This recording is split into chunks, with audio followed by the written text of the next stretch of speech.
They still haven't shut me down, so they must not be paying attention. Alrighty, let's just jump right into this thing. Go over here to the Skype thingy and see if we can get Mr. David F. Townballa added into the show. Get that Skype thing punched up right there. Mr. Lance Mussa, I texted him a minute ago. He's probably out drinking beer. Even though he follows my Skype and or my Twitter feed and stuff, and he knows that I didn't do a show last night and that I was going to do a show tonight, and he's still probably not going to be, it says unavailable. Chat message unavailable. Well, if I can't get anybody else to come on the show, this might be a really short one. Let's see what we got here. Come on, David. I know you want to come on. I know you're ready to come on. Come on, David. Try to get some news from overseas and stuff. Find out what's going on in the World War III situation. Come on, David. There he is. Oh! What the hell? Let's try it one more time, Bubba. I thought you answered. I thought I saw you answer. Let's see what's going on here. Come on, David. Hopefully he can get on here. Nope. Let's see. Are you there? And Lance didn't text me back or anything either, so I don't know. We'll scoot on with a little bit of the show. I'll jump over to my Twitter feed and rant about some stories there. How about that? It's been a long time since I've done a show by myself, and I don't really look forward to it. But we'll see if we can stretch an hour out of it. And with that said, yes. And it was brought up in the room, too. It was the last thing that I tweeted out. And this is from Fox 13 out of Philadelphia. So let's see who was in the room. The Jersey Dolphins, if you want to add in on this story I'm getting ready to read about these 4 dead gentlemen that they're looking for in Philadelphia, fill the chat. I'm getting ready to take off on this story. So this is out of Fox 13, as I said, out of Philadelphia. Human remains found as DiNardo's parents face grand jury on Thursday. I guess they were up there before the grand jury today. Let's see if they got any updated info. Bucks County, PA. 1 week after the first of 4 young men in Bucks County went missing, investigators have discovered human remains inside a 12-foot deep grave on Salisbury Township property. Meanwhile, the owners of the property, who are the parents of the person of interest, will face a grand jury this morning. In a midnight press conference, Bucks County District Attorney Matthew Weintraub announced that human remains belonging to the missing 19-year-old Dean Finocchiaro, I don't know, I'm sorry, were found inside the grave along with other remains. The district attorney has said cadaver dogs led them to that location earlier in the week. 22-year-old Mark Sturgis, 21-year-old Thomas Mayo, and 19-year-old Jimmy Taro Patrick remained missing Thursday morning. In a Thursday morning press conference, Weintraub only provided an update tip line for the FBI and further biography on Jim Taro Patrick. Let's see. It's 1-800-CALL-FBI if you have any information regarding this. Those remains were found on a farm owned by the parents of 20-year-old Cosmo DiNardo, who was the named person of interest in the case back on Tuesday. Wednesday afternoon, authorities charged Cosmo with stealing and attempting to sell a car belonging to Mayo.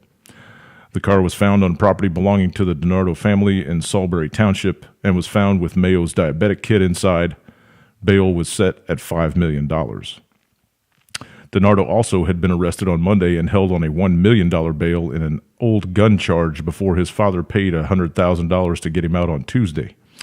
The charge stems from accusations that DiNardo was caught with a shotgun and ammunition in February despite a prior mental health commitment.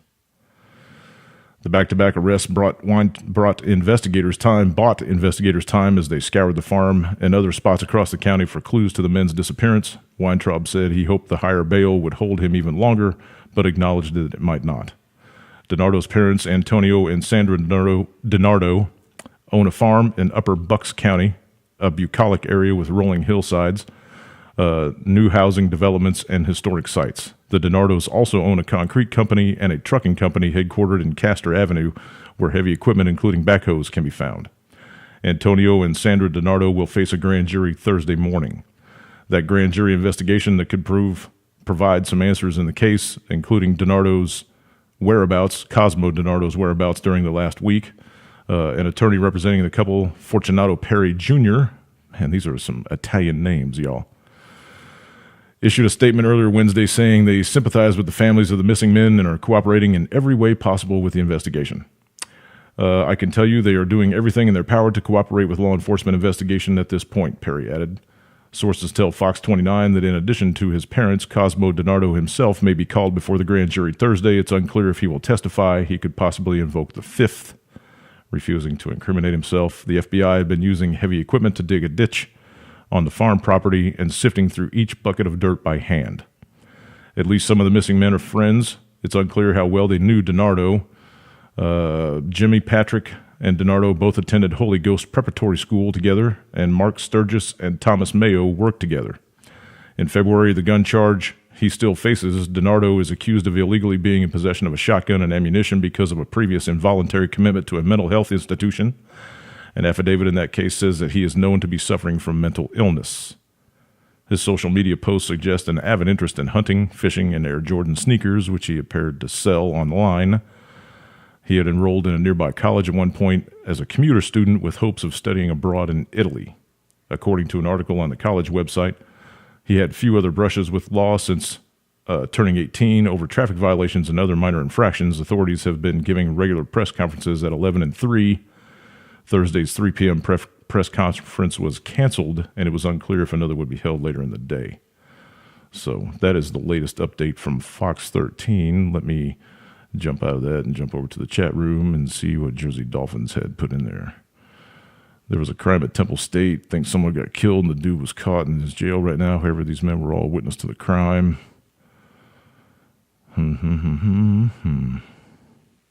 Cosmo was basically tasked, in my opinion, to whack these witnesses to a crime, which was a life term.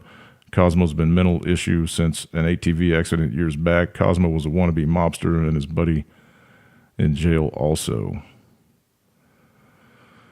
Okay, so he was paid to whack these kids?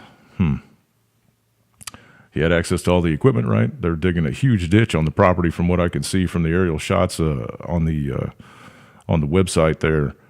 They've got like 5 tents set up along this little dirt road, and it's a big ditch. And they said that they've come up with the remains of, I think, 2 or 3 individuals that they can identify so far. So that means at least 3 skulls or something to that effect.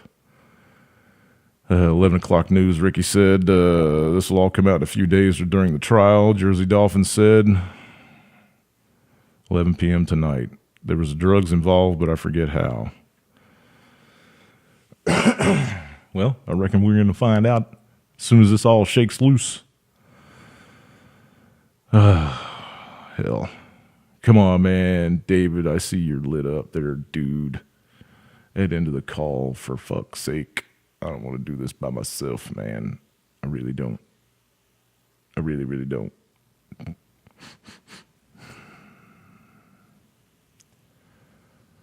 I guess not. Oh, see, it looks like he answers and then it just clicks off. I don't know. Maybe he'll add in. We'll see. There's only 9 people here tonight anyway, so it might be a super short show, you guys. Let's see. Get over here to my Twitter again. Scroll down.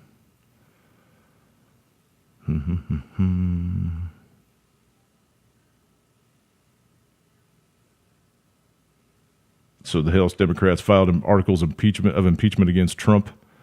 This is an article from Zero Hedge. We'll just dive into this really quick. Not much. 1 month after Texas Democrat Rep. Al Green grandstanded on the floor, "I do not do this for political purposes," a second Democrat has now formally introduced his own articles of impeachment against Trump. California Rep. Brad Sherman follows the same path as Green, accusing the president of obstructing justice during the federal investigation of Russia's 2016 election interference. Yada, yada, yada. Same sad story all day long. Okay, so that's enough of that. Let's see. I don't know if this guy's still on the loose or not. Let's jump over here to breaking 911. Well, let's see.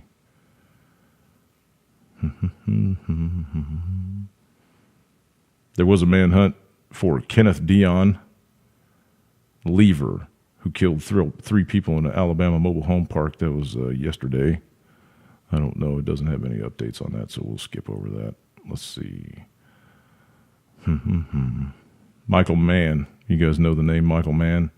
He's the creator of the hockey stick climate graph that Al Gore used in his little climate change video that he did. The putrid truth, whatever the fuck. He's now been brought up on contempt of court charges for withholding scientific evidence. Let's see.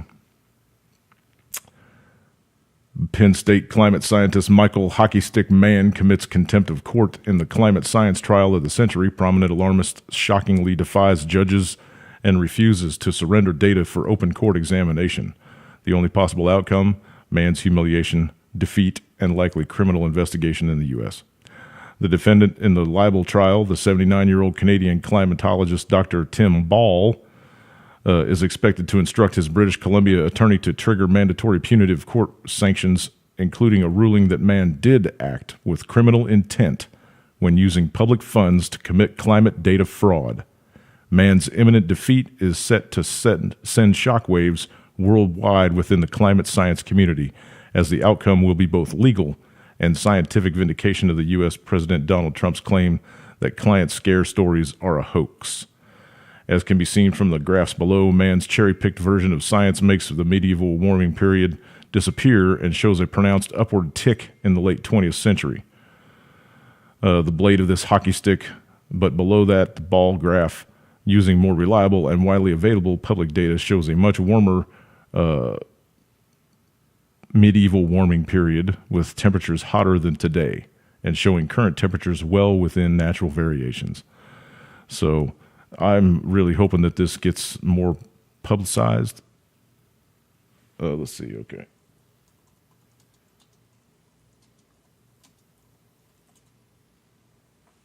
Lance is asking me why I'm asking him to come on. I told him I was doing a makeup show. We'll see. So anyway, Michael Mann is going to be brought up on charges of non-disclosure of evidence. He said he'd be here in a minute. Yay, cool. Let's see. So the punishment for civil contempt is, let's see. This is what they're saying. Mann's now proven contempt of court means Ball is entitled to have a court serve upon Mann the fullest punishment. Contempt sanctions could reasonably include the judge's ruling that Dr. Ball's statements that Mann belongs in the state pen, not Penn State, that's where he's a college professor, is precise and a true statement of fact. This is because under Canada's unique truth defense, Mann is now proven to have willfully hidden his data, so the court may rule that he did so because it is fake. And as such, the court must then dismiss Mann's entire libel suit with costs awarded to Ball and his team. The spectacular rise and fall of climate alarmism, alarmism's former golden boy, is a courtroom battle with even more ramifications than the infamous Scopes monkey trial of 1925. I don't know what that is, so I don't know. To much fanfare at the time, Mann had sued Ball for daring to publish the damning comment that Mann belongs in the state pen, not Penn State. Dr. Ball brilliantly backed up his exposure of the elaborate internal money-making global warming scam in his astonishing book, The Deliberate Corruption of Climate Science. So if you guys want to check that book out, that might be a good read. That's from Dr. Timothy Ball, I'm guessing, yes. So we'll wait to see how this shakes out. I know it's not getting very much publication in any mainstream media or on TV or anywhere else, as far as I can tell. Unless you're following the climate science bullshit scam. So anyway, there is that. Maybe you guys will pay attention to it now. Let's see. Scrolling down.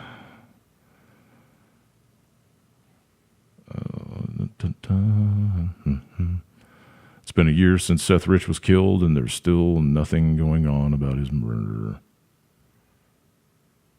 1 year later. And the fact that the parents aren't screaming at the top of their lungs to find out what happened to their son speaks volumes.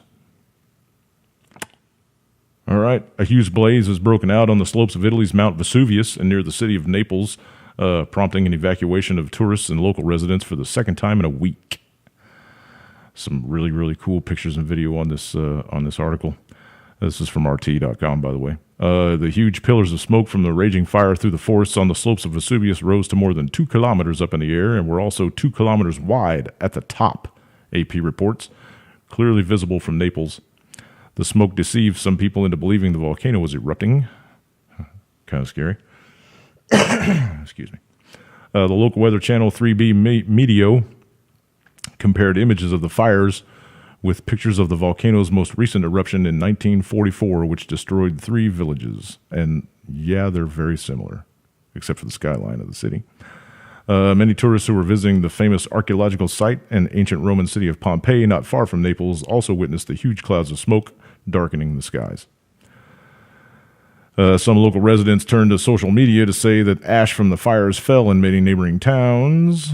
And according to some Twitter posts, hundreds of people were evacuated from the area. The Italian Civil Protection Agency called the fire outbreak in the Vesuvius National Park one of the most critical situations, as reported by the local.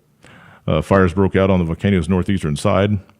News agency ANSA reported as well as in 2 locations on the southwest side, including Vesuvius and Herculaneum, which is the scene of another blaze in previous weeks. Some residents were evacuated from their homes on Monday, local media reported, adding that Tuesday, some restaurants, businesses, and more homes were evacuated as a precaution. Italy has faced a large number of fires following months of drought and heat, and the situation is the most serious in the south. More than 600 firefighters and civil protection workers are tackling at least 100 active fires in the Italian region of Campania, where Vesuvius is located on Tuesday. Sicily has also been particularly severely hit by fires in recent days, with 2 large blazes breaking out in Enna, near the center of the island, and Messina, in its most northeastern point, as local reports. So there's really, really some cool pictures on here. Not really cool. I mean, the place is burning up pretty bad, but, we're fighting fires over here, too. The entire West Coast is ablaze here in the United States, if you're not following all that shit. Lots of evacuations in California and up and down the West Coast. So let's go see if Lance is ready to join in. Come on, David. I'm going to hit you up one more time. Boom. Come on, David. Come on, David. Everybody send David a vibe. Come on, David. Doink. Lance Moser. We'll see if we can get him added in here. He's all lit and ready to go. There's Lance. Lance? Nope, it says unavailable. What the fuck, yo?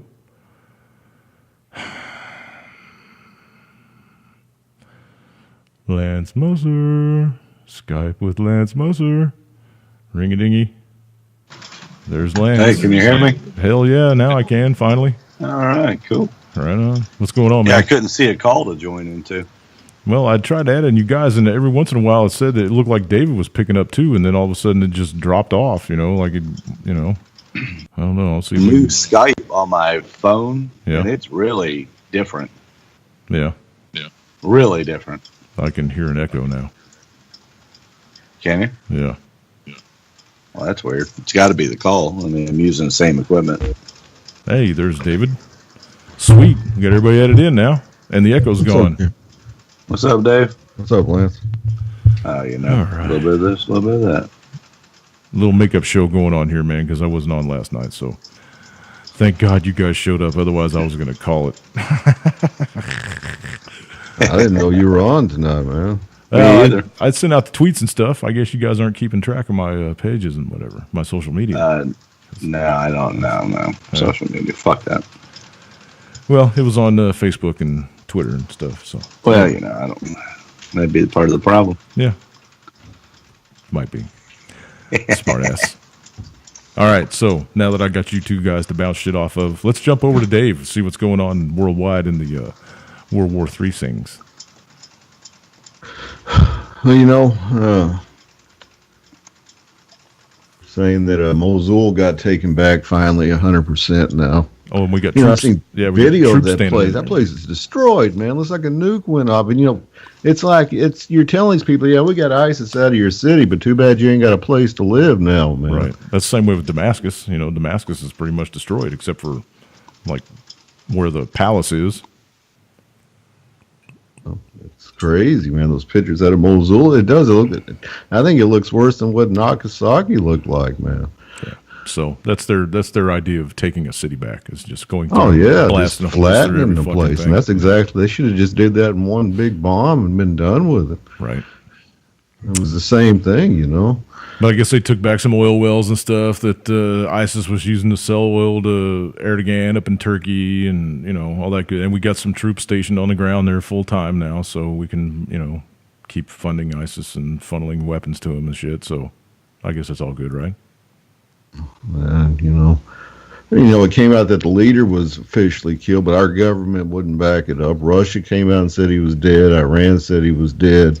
Who knows who's saying what? That guy probably didn't even exist. Right. Our government saying, well, we don't have no proof. Russia won't send us no proof that they're making this statement without sending us anything. They said that they killed him 5 fucking times. They never gave no proof. Yeah, dude's been dead more times than bin Laden was killed. Right. I don't even think the dude existed. Probably not. Well, there were stories going around that he was a CIA plant, just like bin Laden. That his real name was, I don't know, something completely different, that he came out of the School of the Americas, blah, blah, blah. He was trained up by the CIA and, stuck in there as a paid for and puppet leader. That makes perfect sense to me because CIA created ISIS. So there you go. They got the pictures of him standing up there in front of the mic spouting out all of his bullshit with a big fucking Rolex on his wrist. That's completely against their, religion and their ideology. And so it's just, yeah, okay. I believe the things that everybody else looks at and goes, no fucking way. That's the shit I believe. Yeah, I don't believe any of it was real. So, No, not for a minute. But anyway, carry on. But anyway, so they're saying they got Mosul back. Now they're going to start process of rebuilding it. Of course, we're going to give them billions of dollars to do it. Right. Yeah. But what's funny is that our money. Trump put out a bill, or was it Trump or was it Congress? One of them did, and Trump did. He wants permission to build a massive military base over in Syria somewhere from our Congress now. Right. He wants to build a massive one in Syria. He wants to build another massive one in Iraq. Under the guise of, well, we need to be there permanently now because of ISIS in case they decide to come back. Right. Wouldn't he need the permission of the democratically elected leader of that country too? You would think, but apparently not. You would think. No, they don't care about that. They don't care about that. They just care about the oil pipeline and shit. Well, they're saying us, and it's coming out more clear now that us and Russia are just going to, and Iran are going to divide Syria up and Turkey. That's part of there ain't going to be really a country of Syria anymore. It's going to be divided in three or four different countries. That's now. part of the plan. The whole Greater Israel Project or whatever the fuck. I mean, if you guys look at the map for the Greater Israel Project, it takes up a lot of fucking space, man. Part of Saudi Arabia, Iran, all Iraq. It's fucking huge. Go check it out, man. Go check out the map of that thing. So yeah, this makes perfect sense to me. Yeah, I think Russia and America are in cahoots with this, man. Absolutely. And I think we both just come to an agreement. Putin and Trump, and even Obama started the whole process. Is that we're going to come to terms and we're just going to divide it up, right? Like Ukraine. Exactly. Just like Ukraine, yeah. Russia's in on the big picture too. A lot of that's theater between us and them too, I believe. Well, yeah. Look at the way they were shaking hands, him and Trump. They were all especially buddy with all buddy. those major sanctions that we got on them. Yeah, they were all buddy buddy at the G20, man. And then he was standing there talking with Angela Merkel, and he was actually giving her the finger. He was fucking wagging his finger at her when he was talking to her, like he was scolding her about something. Yeah, and that's that was very very interesting video. And neither one of them had an interpreter standing there spooting. So who spoke Russian and who spoke German? Putin, he spent his first 5 years in the KGB station in Wiesbaden, Germany. Yeah, so he speaks perfect German. He speaks fluent German. Yeah, I think he speaks like 3 other languages too. Actually, I'm pretty sure he That's speaks where my English. dad's at right now. Is at the headquarters of the counterintelligence in Wiesbaden. No kidding. Yeah, he's the chief of it. Outstanding. So, maybe you can find us some inside dirt on Angela. Nah, he ain't gonna tell me nothing. Give me her phone number. I'll call her. But I guess Merkel, they go to each other to bitch about different things because they can. I guess they said that Putin and her are the only two that can understand each other completely out of everybody. And so when he's got a complaint against NATO or a complaint against a certain EU country or America, he can go straight to her and speak to her without an interpreter and tell her exactly how he feels and tells her to relay it to everybody else. She's his sounding board. Yeah, that's exactly it. There was another piece of video of the G20 with all the leaders, the 20 leaders of the 20 largest economies in the world. They were all walking in this set of doors, and there was some security standing there, and all the head leaders were going in one side, and the security details were being pushed over to another set of doors about probably 10 yards down the walkway. And everybody's security detail did that. They split. Like the leader of the country came in this door, and their security detail went down this way and went in another set of doors, except for Putin's. His security guards looked at the guy that was telling him to move over and just kind of gave him a big fuck you and walked right in with Putin. I thought that was pretty telling too. There's quite a bit of video footage coming out of the G20 that speaks volumes more than the articles that you'll read. Oh yeah, it does. The body language, the stationing of people in the photo ops and shit. There's a big tell going, and like that one reporter said from Germany. It started as a G20, and when it left, it was the G19. Everybody's turned their back on the United States because they pulled out of the Paris Accords and blah, blah, blah, blah, blah. Trump was sitting at that table all by himself, and everybody else was out talking to each other. Had his fucking daughter sitting in for him. Yeah. Well, according to him, that's all right. And whatever. It's just this is such a fucking joke, man. This country has become a laughable joke. And I'd be laughing if it wasn't costing me dearly. So. No, and we are partnering with Russia. It's the way they're doing it now. Trump's not even hiding it. It's Germany or Russia and China are stepping up to be the dominant powers.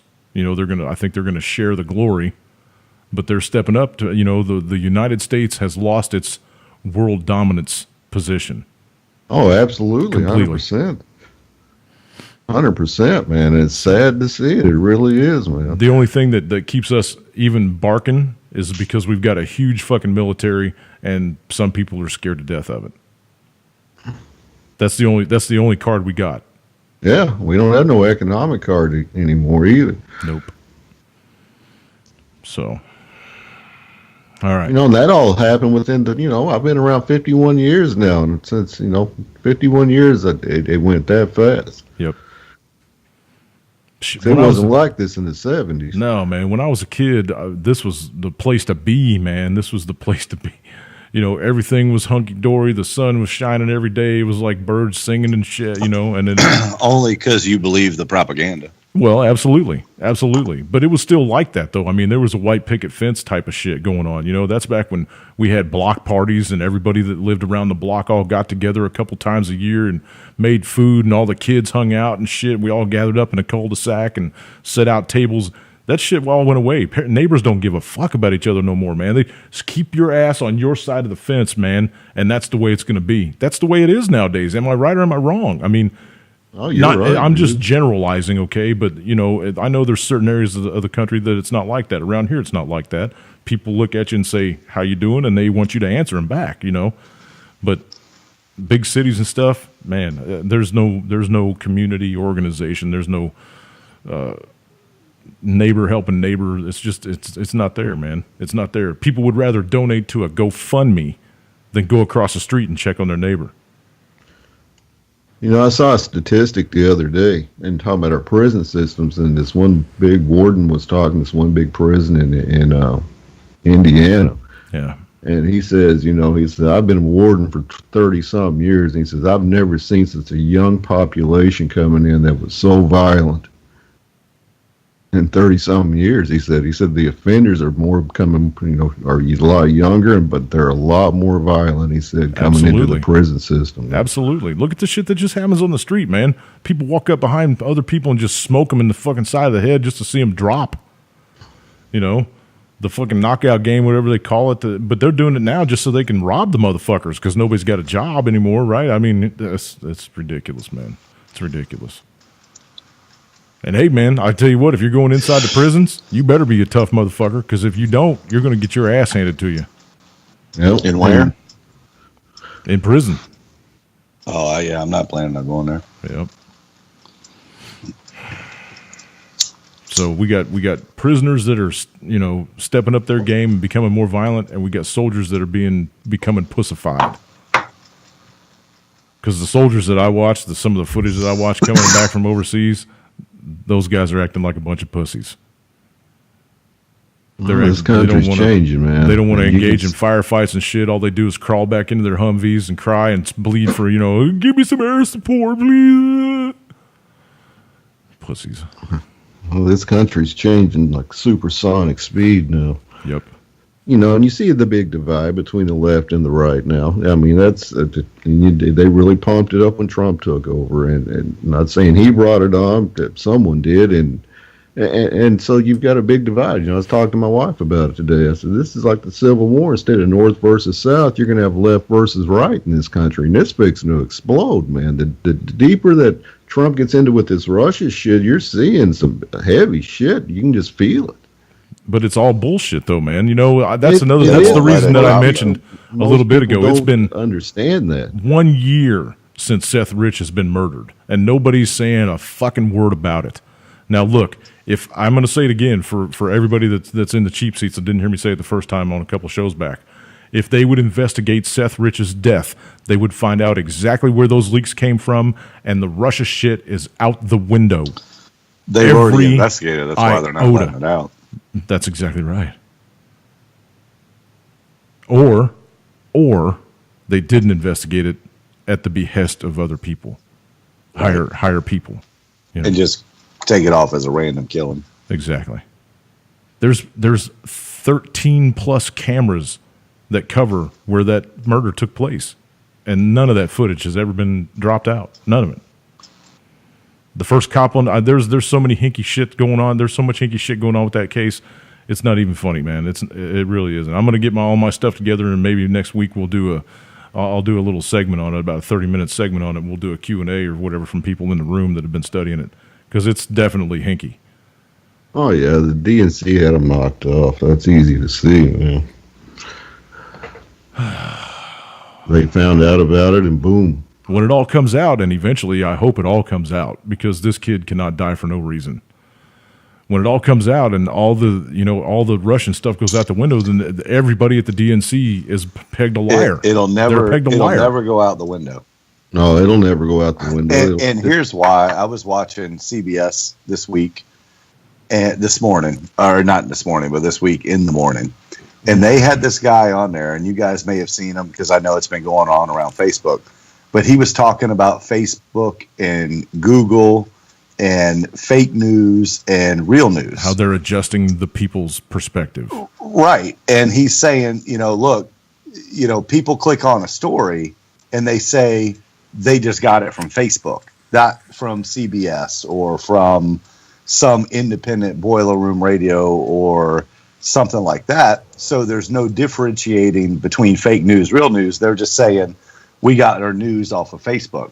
Yep. So this guy is trying to ban, he looked right at the camera and said, unless you're getting your news from a conglomerate that's got paid staff that does this for a living, you're getting it from a mom and pop guy who's got no way to vet out his information, and it's fake news.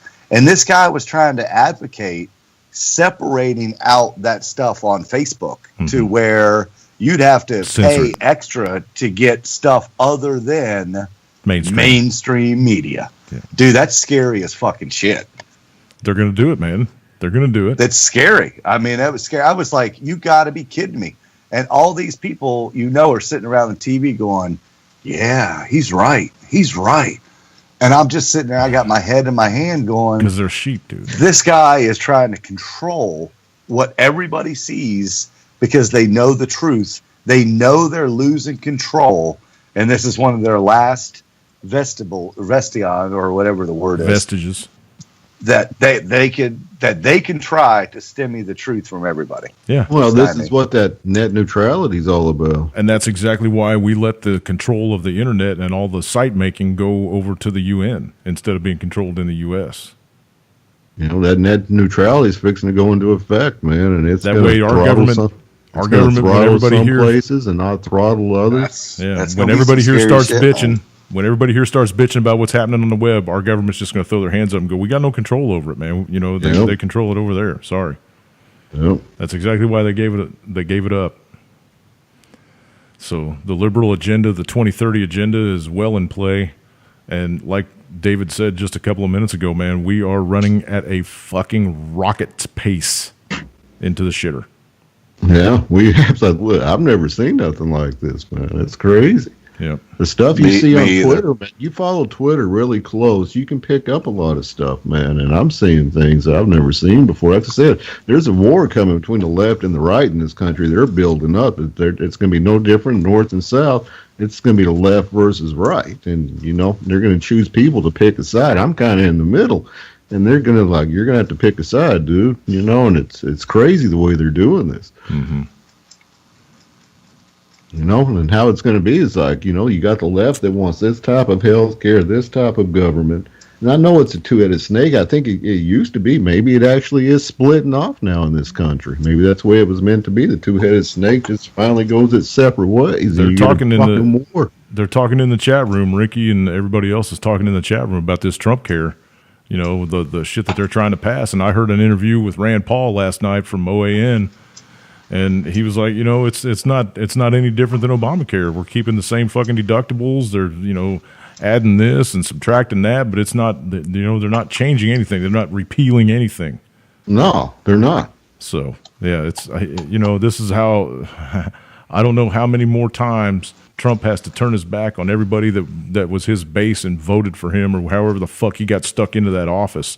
But damn, people, if you can't see it by now, You're fucked. You're fucked, just like the rest of us, man. Even those of us that don't pay any attention to them, it affects us all. It eats at all of our pocketbooks. It eats at all of our nerves. It affects us all. So, damn it. What are you gonna do? We gonna stand up yet? Are you people ready to stand up yet and claim your freedom back? They're just going to collapse the healthcare systems. What's going to happen? And just say, "There you go, peasants." Single now payer. You ain't got nothing. It's going to single payer. Yep, exactly. That's like dropping a nuke on the whole thing. Kissinger called us a bunch of useless eaters a long time ago, man, and they fucking followed all along. Yeah. If you're not out there working 24 hours a day to fucking pay your taxes, they don't want nothing to do with you. But yet they won't do anything to get you a job.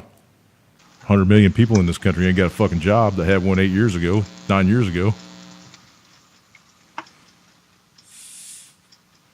Well, yeah, I just seen where a big naval company out in San Diego is laying off 3,000 people because of lack of work.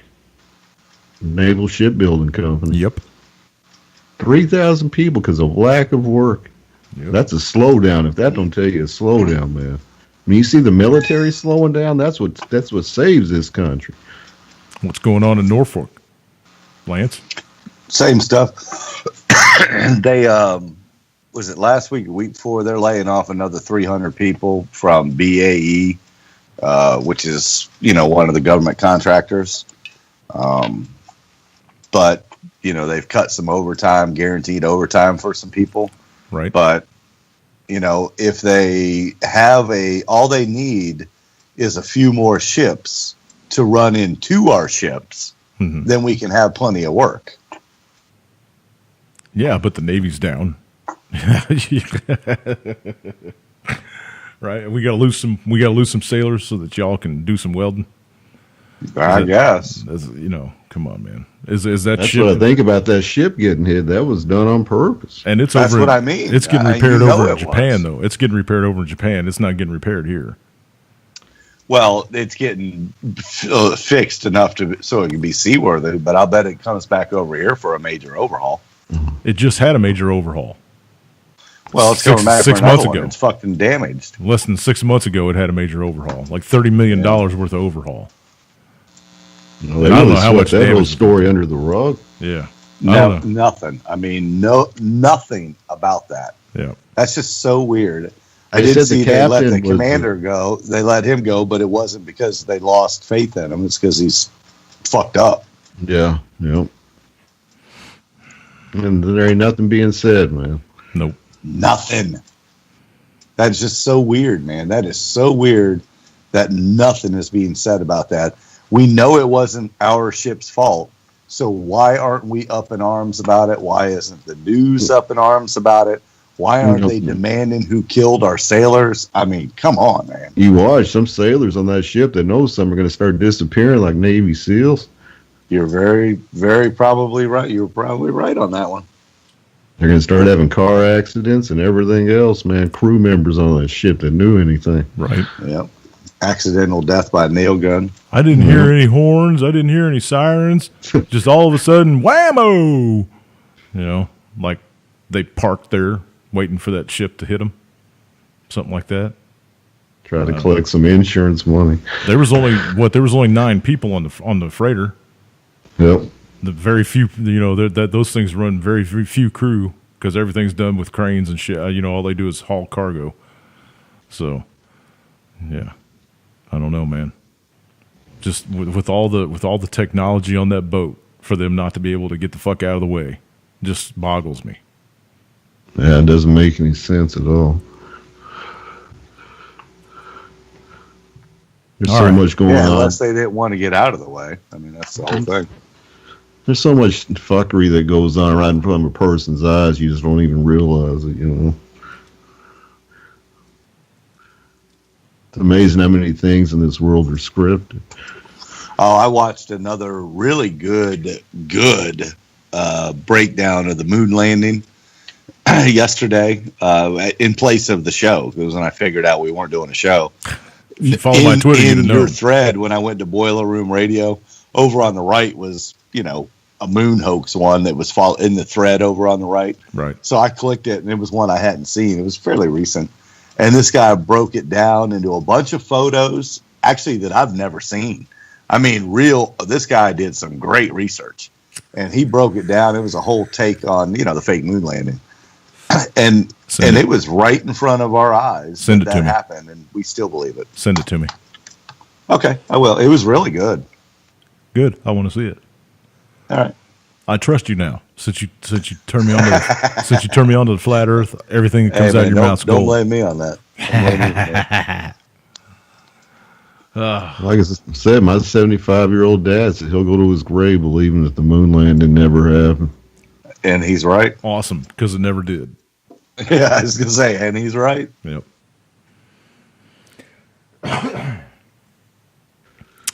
All right, let's move on to another story.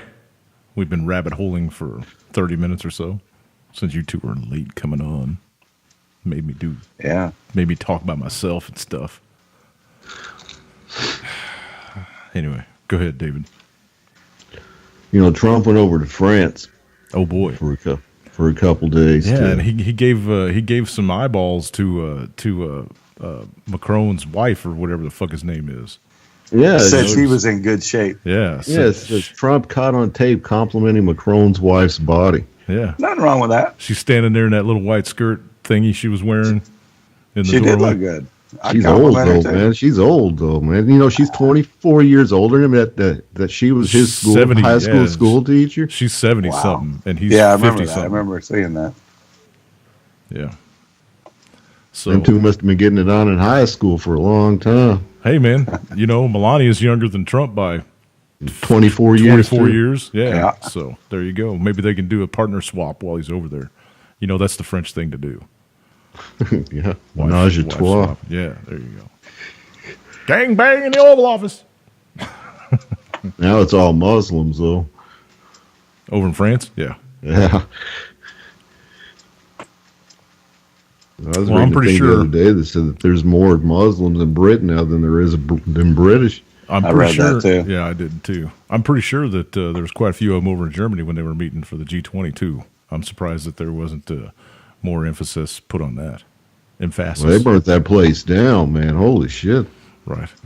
Over in Hamburg, The damn. black bloc running through there, burning up all the Porsches and the fucking Audis and the Mercedes Benzes, any kind of high end car they could find, any kind of fucking limousine they could find. They were setting them all on fire. They There were buildings plenty on of fire footage. too. I seen Oh, this yeah. one video. There was like a 5-block radius. You just see smoke coming up all over the city.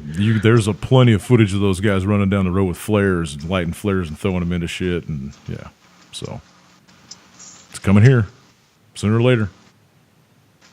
Well, it's That's actually where it happens. It happens here quite frequently, but people just don't pay attention to it because it's little skirmishes here and there. That's where Luke Radowski got his ass kicked. Him and his buddy over there in that G20. Yep. Lauren Southern got a bunch of death threats, and the German film crew guy got all busted up and shit. He was actually bleeding, had to go to an ambulance. So, yeah. Well, that dude, it was Luke least they didn't saying that one reporter made up a false tweet or something about him saying that he was like A against Nazi. neo-Nazis or something No, like they're saying that he that. was a Nazi, and he's Polish. Yeah. I don't know, man. It's stupid. At least he didn't get piss thrown on him this time, though. He got piss thrown on him last time. He was with Lauren Southern, whatever her name is, that chick from Canada that can't stop looking at the camera, making herself try to be all. Yeah. I can't stand her, man. I can't stand her. Sorry, I just can't. She. You know, people are like, man, she's so fucking hot. She's stupid, dude. She's stupid, and that's all right. The only reason she's half famous is because she's a fucking blonde that likes to suck cock. That's the only reason that she's half famous, man. She'll any kind of black dude that walks in the room, she'll bet him. Anyway, go ahead. Let's move on to a story. I guess I still got my Twitter up here. Let me see what I got. All Venezuela's on fire. Still. This is a couple of days yesterday. Yeah. Meanwhile, in Venezuela, the real Mad Max emerges. Let's see here. While Silicon Valley seems obsessed by blood boys,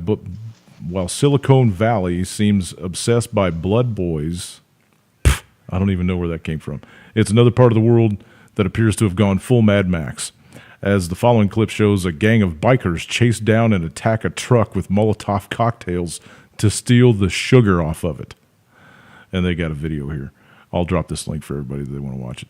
Not quite the gasoline or bullets that Fury Road offers, but when all you have to eat is flamingos or black stallions, sugar may be a good substitute worth risking your life over. With each passing week, the situation in Venezuela keeps on getting worse. Not quite the socialist utopia that Bernie Sanders longed for, or more pointedly, this is exactly the dystopia that one can expect from such policies of redistribution and central planning. A very short article full of videos and pictures and stuff. I will go ahead and hit copy, go over here and hit paste, and let you guys check that out if you feel like it. Okay, over to you, David. I see where Kid Rock confirmed he's running for the Senate coming up. Yeah. Kid Rock's running. The Rock is running. Dwayne, whatever the fuck his name is, Dwayne Johnson. He's thinking about running for president in 2020. So, yeah. That's It's just become a joke. The presidency's just become a joke in this country, man. I know. Just If a you want to joke. know anyone that's Operation Monarch, anyone that's a paid Hollywood fucking lackey, it's Dwayne The Rock Johnson. That guy is completely bought and paid for. He's completely Operation Monarch. He's done Disney films that prove it. The guy is a fucking douchebag. Yeah. You know, you'll never see Lindsay Lohan on another TV show or do anything else because she embraced Donald Trump this week. Oh, no shit. Yeah. Yeah, I saw that. She did. She was like, "Look, people, back off of him. Back him. He's our president. Give him a shot." Dude, she's done. The backlash was immediate from Hollywood. I'll bet they were blowing her fucking Twitter up. Oh, you know it. She's a fucking cokehead, man. Who gives a shit what she says? Yeah, fuck it.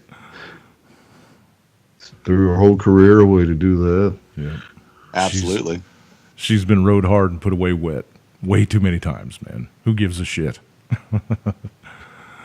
Yeah, the one that I'm completely amazed by is oh god, I can't even think of her name now. I can't stand her so much. I completely try to block her name. Oprah? No, the little blonde kid. Her dad was a fucking singer.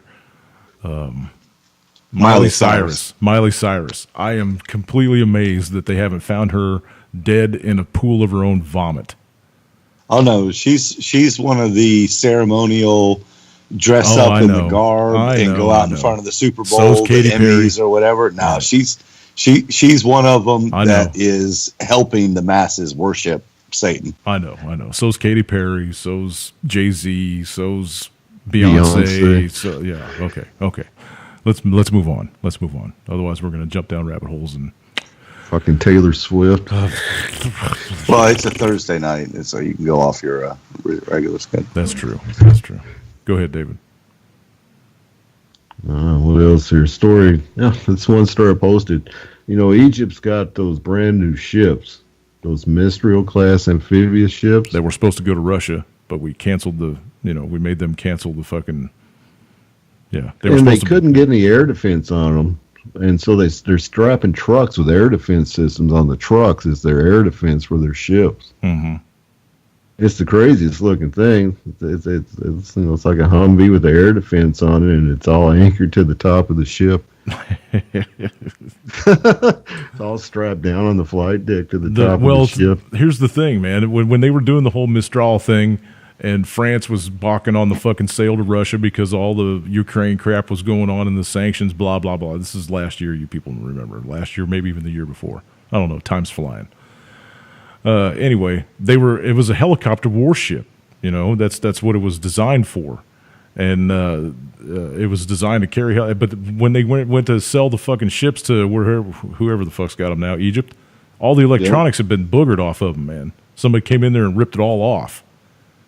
So the only thing they could do is they put the guidance system back on the ship, and they rewire the engine control systems or whatever, and then they sent them over to Egypt. So Egypt's put all their own shit on them, and they don't have any air defense, right? They don't have radar domes and all that shit. So there you go. I mean, whoever nickered all the fucking electronics off of them up in France is probably making some huge money selling that shit on the black market. Because it was supposed to be a state-of-the-art fucking war battleship that was getting ready to come out, It was one of France's. France's. Like a floating hull's all it is, man. Now, yeah, because it's been completely gutted. Gutted out of them, and yep, it'd been completely gutted. And a lot of the electronics that were on it were from Russia, so I imagine whoever nicked them all off was probably a Russian agent. So yeah, the only thing it had was the guidance system for the ship and the engine controls, and that was it. Then it went over to Egypt. And now I guess they're strapping, trucks to the top of it to keep it safe. Although I tell you, they can put some badass shit on top of them Humvees. They can put some badass shit on top of them. Let's see. Maybe we'll give them some of these Patriot missiles that we're putting over in the Baltic. There's a story that came out a couple days ago, actually 11th of July, so it's 3 days ago. U.S. moves Patriot missiles near the Russian border in first Baltic deployment ever. The U.S. military has deployed Patriot anti-aircraft systems to the Baltic with the stated goal of taking part in NATO war games, and Lithuania's defense ministry said. It's the first such deployment to a region already in the midst of a Western military buildup. What do you think about that, David? Yeah, it's just more buildup on Russia's western flank. So this is supposed to be the Tobruk Legacy 2017 air defense drills. They run until July 22nd, the day after my birthday. I wouldn't be surprised they didn't stay.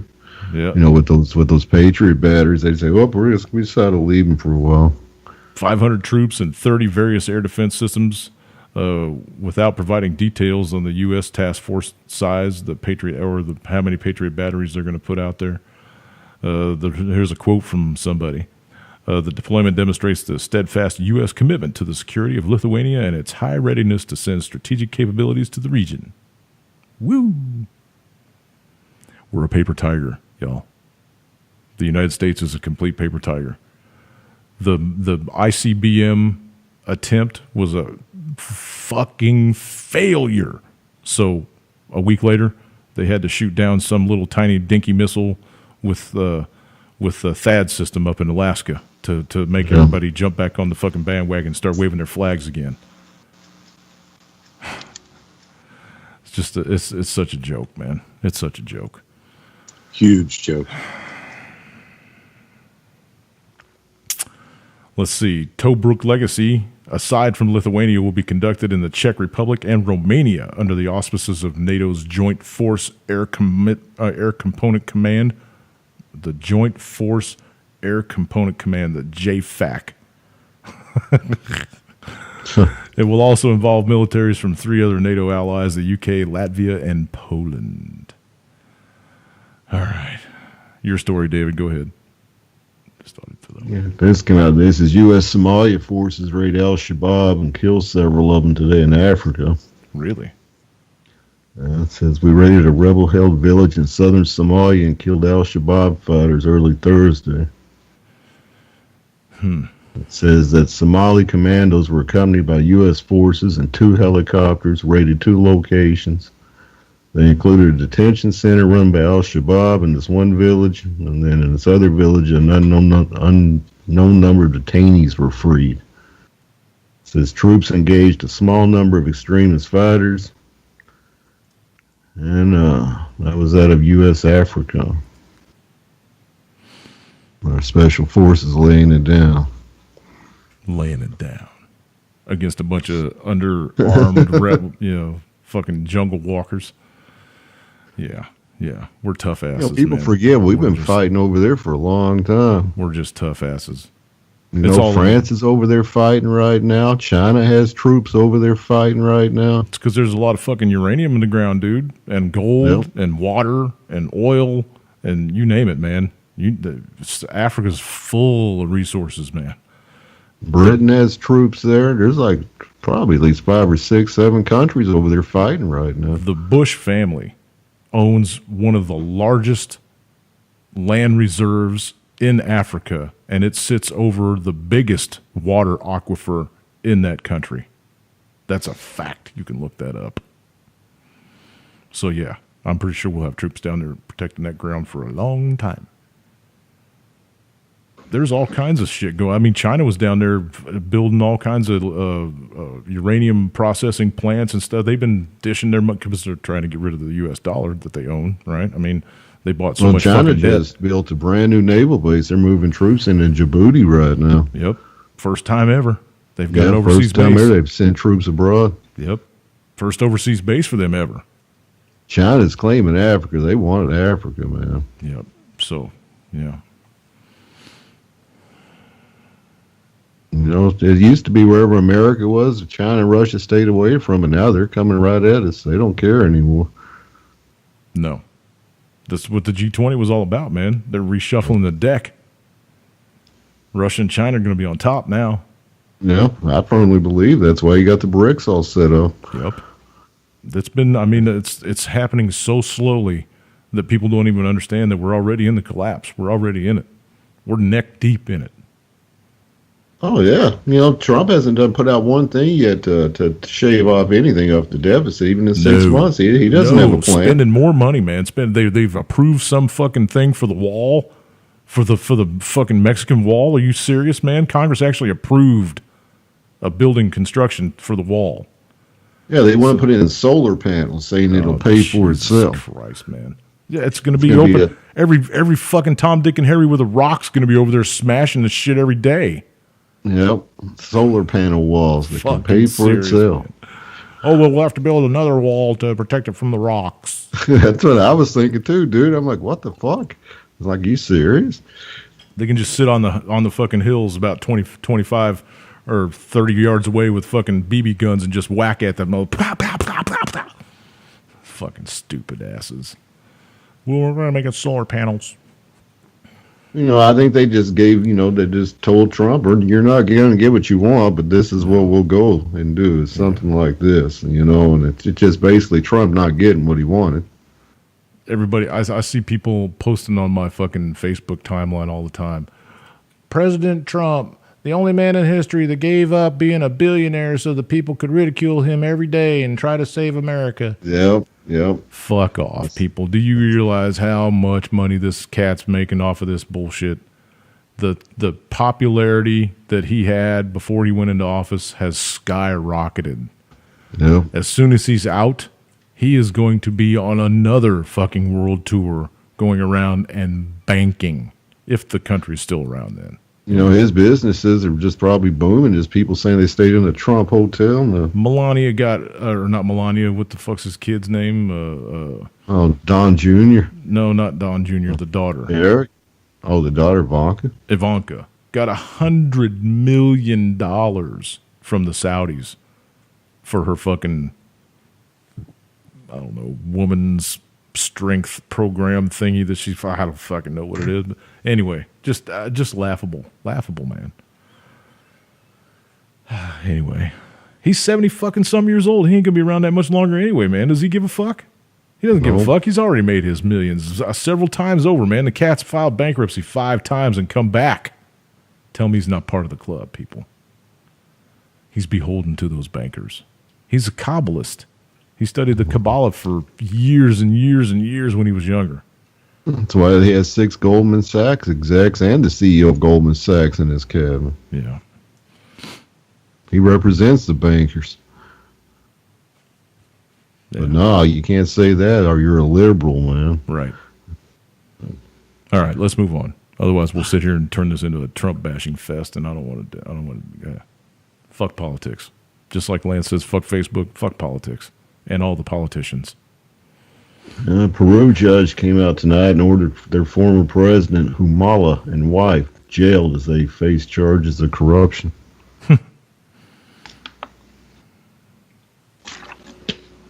When you were talking about Venezuela, and there was a big story came out tonight that there's actually getting so bad there where there's actually refugees now flowing out of there.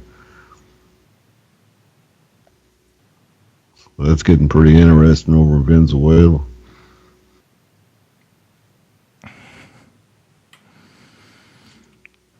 Showing off my t-shirt. Sorry, had to. It's a good one tonight. It's my midget porn t-shirt. All right, so yeah, they've killed all the zoo animals that they can kill over there and eaten them all, and the government has stolen all the food that they can steal. So now the people are trying to steal it back. It's bad, And this place, I got to remind everybody, Venezuela is the number 3 oil producer in the world. World. So where's all that money going? It's state-owned. All the oil wells are state-owned. Where's the fucking money going? You can't help your people out. You can't help them feed them and shit. Come on, man. The devaluation of the currencies and stuff. It's exactly what's coming for everybody else. These were practice runs to see exactly what the people were going to take and what they won't take. And it's turning into Mad Max down there. So there you go. Go ahead, David. It is. They had that IED explosion the other day. I seen on that one video where all those motorcycles were turning this curve, and all of a sudden a big blast came out and took out like 2 or 3 guys on motorcycles. And yeah, they were cops, weren't they? Or federales or something. Yeah. So there you go. Fucking massive IED explosion. It's ugly, man. It'll be here soon. I promise. Oh, I think it is. Like I said, you're going to have the left versus right, man, and that's what they're going to try to come down to. These fucking Antifa people are getting stupid, man. They're going to have us killing each other is what it's going to be. Yeah, that's a left, right, whatever, black, white, Mexican, whatever. These politicians will be safe and sound wherever, It'll just be us killing each other. Well, eventually I imagine they'll get found. They can't keep themselves safe forever. Well, they foment this shit and run and hide, but of course that's always been the plan, Why do you think Peter Thiel and all those fucking people that are high up, everybody that attends Bilderberg, why do you think they've all been buying bomb-proof shit and buying, ground down in New Zealand and building bunkers far away from people? And that's been going on for years, man, because they know that that's coming. There's going to be a time when they're going to have to seclude themselves to keep the hordes of people from killing them all. So, this is a violent country, and it's going to get to a set of violence, I think, just worse and worse. You don't want to think like that, but it's just real. Yeah, mind control works, Peter Stiffens says in the room. Absolutely. Absolutely. They're all going to stay dumb until it comes knocking on their very door. The NIMBY attitude is still rampant in this. Not in my backyard. I don't give a fuck what happens as long as it doesn't happen in my backyard. Yeah, that's the way Americans think. Yep. Pretty soon it's going to be in your front door. You think anybody gives a shit about Chicago that isn't up by there, No one cares. There's people, it's I got sad people to on say, my but it's the timeline. truth. No one gives a shit. I got people on my timeline that don't give a fuck, and they live up there. They don't give a fuck either. No. But that's the type of violence that's going to spread throughout this country in all of our major cities, man. They chalk it up to living in the big city. It's all part of living in the big city, man. It just happens. Shit happens. Until they kick your fucking door in and kill your girlfriend or rape your wife or whatever the fuck, you know what I mean? It's going to be chaotic in your bigger cities, man. It's just good. That Chicago-style violence is what people don't get. As we get further down in this collapse, that type of violence is going to spread to all and it is spreading to all your major cities. And if it's not them doing it, if it's not the gang violence and the just the random crimes, random acts of violence and shit, it's the fucking cops. Yep, them too. There's that one where they shot that lady's 2 dogs the other day. Crawled over her fence and shot them. Yeah. And it wasn't even the right fucking house. They both lived. Both the dogs lived. One got shot in the face. Another one got shot in somewhere else. But they both lived. I don't know if they're still alive now. But, man, that's messed up. They got a GoFundMe started to help pay for the cost of the vet care. And yeah, they're both still alive. They're both going to make it. But, yeah, that's ridiculous, man. The violence, the inherent violence in this country is just, it's getting off the charts. Off the charts. But like I said, it's sad to say. Look at that lady cop that was sitting in their thing over in crime-infested part of New York over there and got executed right in her fucking, shot right in the head. I mean, it's scary violence. I try not to think about it. That's one thing about following the news is I see the stuff come across my Twitter feed, man, and you see how violent this place is becoming, man. It's scary. I mean, you're seeing road rage is just skyrocketing now. People getting shot in the middle of highways. Yep. I mean, that 18-year-old girl was shot in her car the other day, right in the head by this guy. He was pissed because they were fighting over one lane. I remember back in the 80s that the road rage out in California used to make all the headlines and stuff. People driving down the freeways down there shooting people random. So yeah, that's just playing. It's coming back around. It's coming back around. Oh yeah, now in California you just got the high-speed chases. Yeah, out there it was because all the traffic snarls and shit. Trying to drive on the 5 in L.A. or whatever. It was just people were sick of sitting in traffic all goddamn day. So. But now it's high-speed chases are crazy that comes out. I'll see them all the time on Twitter. There's at least 1 or 2 a day. Yep. And those guys are dangerous doing those chases. They're bashing into cars along the way. There's one where someone stole the semi I was watching the other day. It was fucking taking that thing down, not smashing into cars. Right. It's just, it's scary times. You try not to think about it, but like I said, when you follow the news like I do, you can't help but see it. There's There's a saying that when people have nothing else to lose, they lose it. Well, let me tell you the type of violence that they're promoting now. You know, my 14-year-old son is seeing this on ESPN of all places. You know, you got Floyd Mayweather, and you've got Conor McGregor from the UFC. They're going to fight each other here for like a $300 million or something like this, the biggest fight ever. UFC fighter versus a 5 times, 10 times, you know, welterweight, whatever Mayweather was. Mm-hmm. And they're going around doing a promotional tour. Right. And they're going to all these cities right now before the fight at the end of next month, and they're promoting this McGregor and Mayweather. Did you see? Both doing the show where they're cussing each other out. He got, freaking Conor McGregor's calling them the N-word right there on TV, and you know, my 14-year-old son's watching this stuff, and they're just promoting this violence against, you know, two men just hating each other. Did you see Conor McGregor's pinstripe suit? Yeah, I said, fuck you on that. And the pinstripe said, fuck you. Yeah, that was epic. You know, I wanted to throw that out. I mean, I know. Line, and so he's promoting the suit line. They're all making big time money, but while they're making McGregor and Mayweather and UFC and boxing are making billions of dollars off this promotion and fight coming, they're promoting some ugly fucking violence to young boys. It's part of the agenda, brother. Oh yeah, my 14-year-old's watching this, just everybody laughing about hating it. everybody else. And they're throwing racial remarks at each other, talking about each other's dick. And I mean, and here's my kids on watching ESPN hearing this stuff. Yeah. Peter said it again. Mind control works, man. It works. They're digging in deep into the sports now. I think they figured out, how can we get to the younger boys? Let's get something going into sports where we can really point them a certain direction. Yep. I mean, they want to make them violent. They want to make the new generation, your 13, 14, 15-year-old boys, as violent as we've seen. The fluoride and the vaccines and all the shit that they put in the food and all the dumbing down that they're doing in the school systems, it's all worked. It's all worked. And they can trigger these kids with a word now. You know? That's all it takes is a word. You want to trigger a liberal? Say Trump. That's all you got to do. That's all you have to do is say Trump, and they will start on a fucking rant. That's how it's become. I read a story a few weeks back that said that the average attention span of people in the United States is 7 seconds.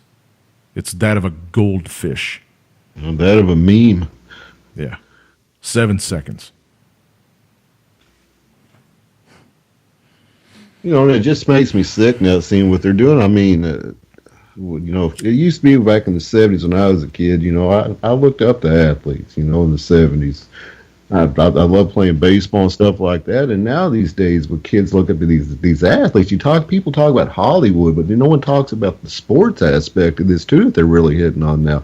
A lot of your younger boys still look up to these guys that are talking shit on ESPN now after a game and all this unsportsmanlike bullshit that goes on now in professional sports, and it's just insane. And that's how they're targeting the new males coming up in this country. It's been that way for decades, though, man. I can remember 10 years ago, professional football players beating the shit out of their wives or their fucking kids, and getting away with it. You know, they get arrested, they go to jail and they get their mugshot taken, It hits the headlines, everybody shames them, shame, don't ever do that again. Go sit in the back of the bus and shut up for a couple of days, and then we'll just sweep it under the rug. And they do. And they did. And they still do it. And they get away with it. And all these kids look up to them, man. They're like, that guy can do it. Anybody can do it.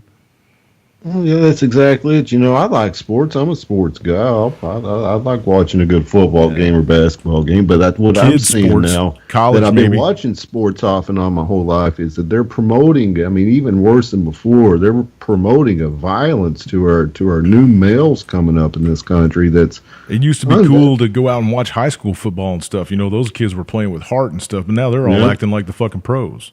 You know? Yeah, exactly. Talking shit to each other after they play, and my son plays, and And he talks about that. He says, yeah, after I make a big hit, you sit there and you talk shit to him just like that dude from The Professionals does. Yeah.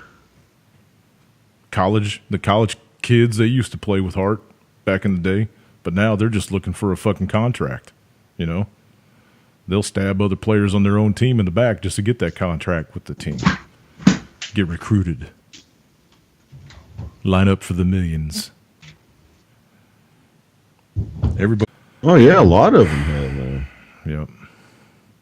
Still touting their same shit, but you can just tell everything changed. They started dressing differently. They started running more ads on their fucking shit. They started complaining about people wanting to, oh, I can't really fund this whole thing. You guys need to go join me on Patreon or wherever the fuck they want. I started a GoFundMe or blah, blah, blah, blah, blah, blah, blah, blah. Mm-hmm. Everybody's out for money now, man. Because everybody's broke, dude. Yeah.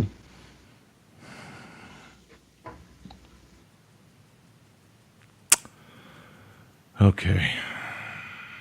What are we going to do now? Let's talk about this story really quick. I wish Charlie came on tonight. The F-35 price tag may rise to $406 billion despite Trump's vow to fix cost overruns. And I thought that the Air Force actually came out after all that crap came out from Trump and said, oh, yeah, it's no problem. We can curb this and cut this, and, yeah, we'll get it down under $300 million. The cost of the F-35 stealth fighter jet program may rise by another $27.5 billion despite President Donald Trump's assurance to fix out-of-control expenditures in the production of the most expensive jet in U.S. history. And it is a piece of shit. It's too fat. It's too underpowered. It's too slow. It doesn't maneuver. Anyway. Overall acquisition costs for the advanced fighter could climb by $27.5 billion to $406.5 billion, according to the latest selected acquisition report submitted to Congress. The F-35 is already estimated as the costliest single project in U.S. military history. The Pentagon's F-35 program office earlier told Bloomberg the $27.5 billion increase was reflective in current then-year dollars to fund research, development, procurement, and military construction. Research and development, but that's because they're already selling this fighter, and it can't even fire missiles yet. They're not going to have the software written to fire the missiles until later this year, and it won't be implemented into the planes until mid-2018. That was from a report I read last year.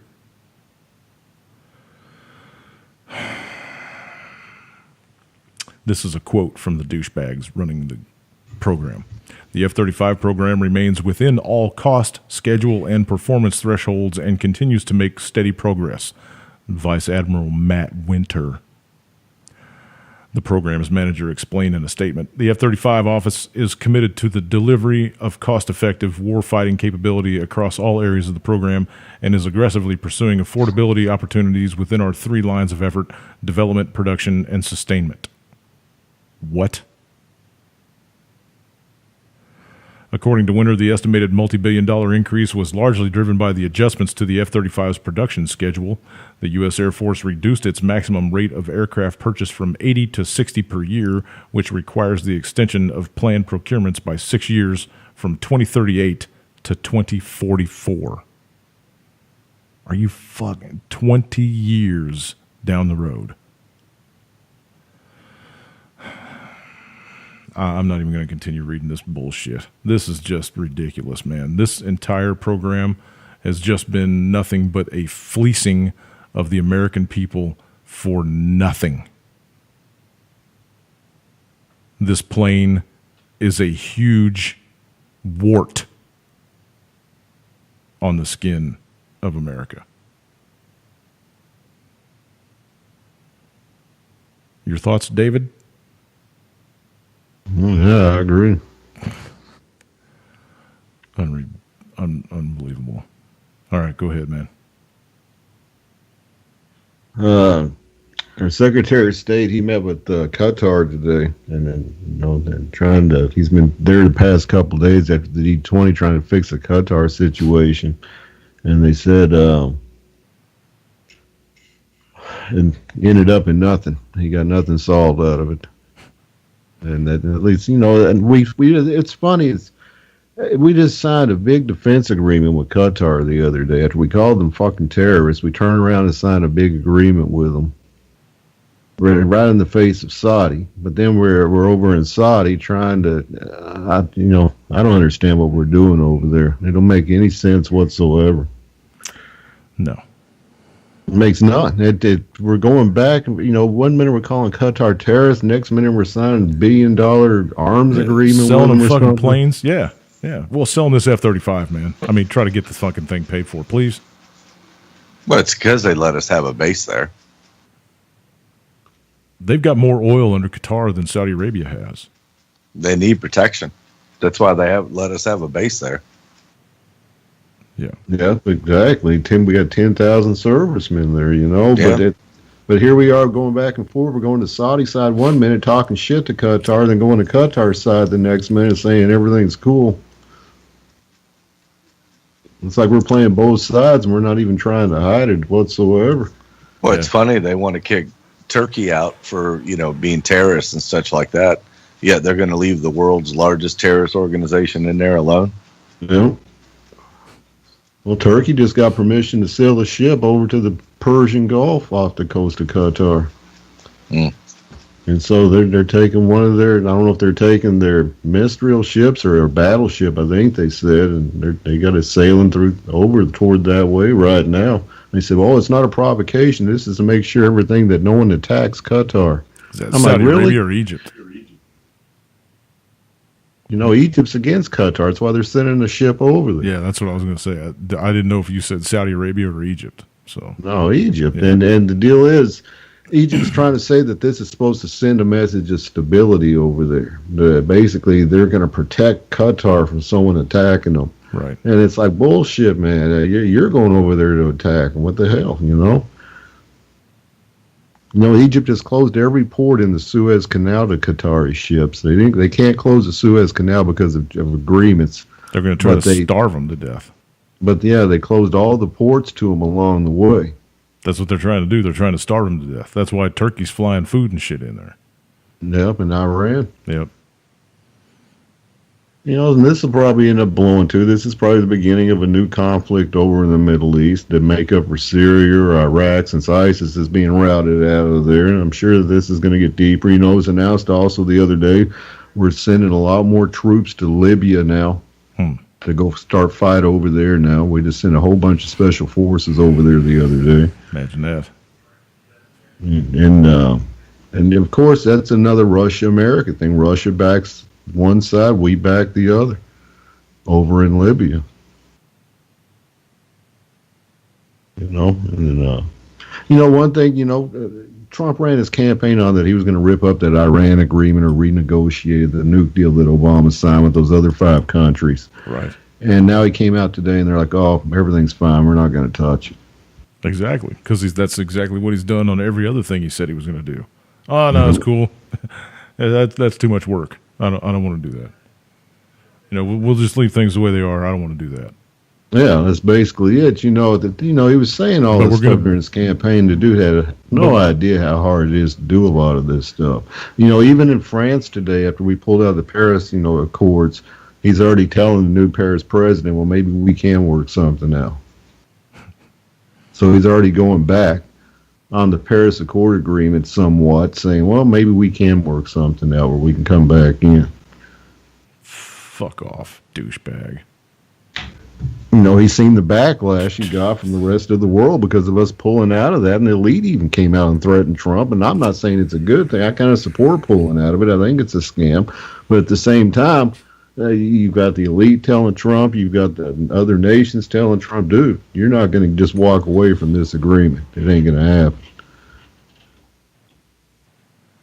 It's the depth of the game and how much control that so few people have over so many is just, it's almost overwhelming,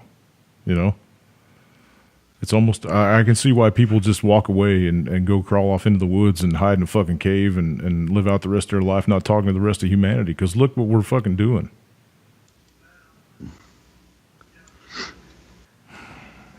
Go ahead, man. I was reading the other day while we had this big ice shelf just break off out there. Did you see that in the Arctic or Antarctica, wherever it was? 1 trillion tons. The thing was massive, man. Yeah, it fell off from the bottom of the planet. I saw them. Oh, God, we're going to roll over. I can't, that's something was over by the Larsen ice shelf, and, that's a matter. And that's where you start wondering about global warming. I mean, is this natural that's happening, or are we just fucking up the planet and causing shit? It's 4 times the size of London. They said, I haven't seen anything except for pictures that somebody else showed me of a big crack on the fucking... They don't even know if the thing's going to float away. It might sit right where it's at. It's just cracked off. They said parts of it could sit where it's at. Other parts could move out to warmer waters. They said they have no idea how it could go. Yeah. And then they want to claim that it could cause, tidal surges and some global water, global ocean rise, blah, blah, blah.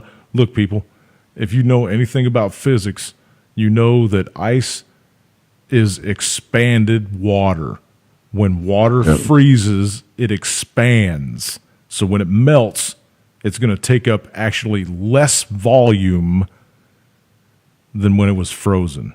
So, come on, people. I cannot. I'm not even going to get into it, man. That's what I kind of always thought too, though, man. If you take a cup, I'm going to actually do it on the next show. I'm not going to run and do it right now because I don't want to. But on the next show, I'm going to bring a cup in here and fill it full with ice, and then fill it to the rim with water. And we're going to let it sit for the whole show. And then I'm going to show you that it doesn't spill over when the ice melts. It just doesn't. Oh, that's pure physics, man. That's right. That same physics proves that this planet that we're on doesn't spin. It's not a ball. Sounds like something Bill Nye taught you.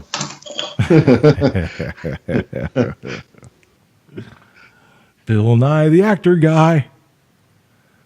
But let me ask you these guys. Do you believe that global warming, not to the way that the elite wants you to believe it, but do you think it's for real that we're actually adding to the demise of this planet? No.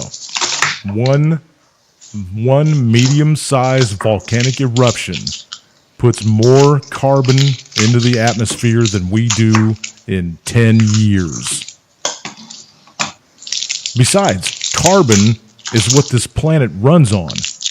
If you want to know why the carbon equivalent in our atmosphere is rising, it's because since my birth, almost 50 years ago, 49 years ago next week, we've been deforesting the middle of the planet. All the forests in Africa were chewed up. All the forests in South America were chewed up. They used to talk about it on the fucking news all the time when I was a kid. Deforestation, deforestation, deforestation. Monsanto didn't give up. They still go down there and cut trees down like willy-nilly so they can put more farms out and grow more GMO crops and shit. That's why the carbon has gone up, because we cut the lungs out of the planet. All those trees down there used to take care of the carbon.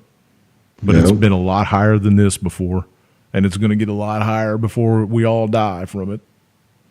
There is climate change because we have a sun that goes up and goes down and circles around our planet and heats the atmosphere and causes wind to move and temperatures to fluctuate and shit like that. And if you really want to know what's going on, go read your motherfucking Bible, because we're in the end times. And this has all been prophesized.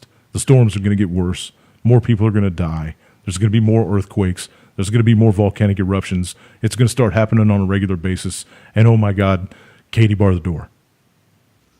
Well, yeah, they just had that one storm roll north of me. 141-mile-an-hour winds. Yep.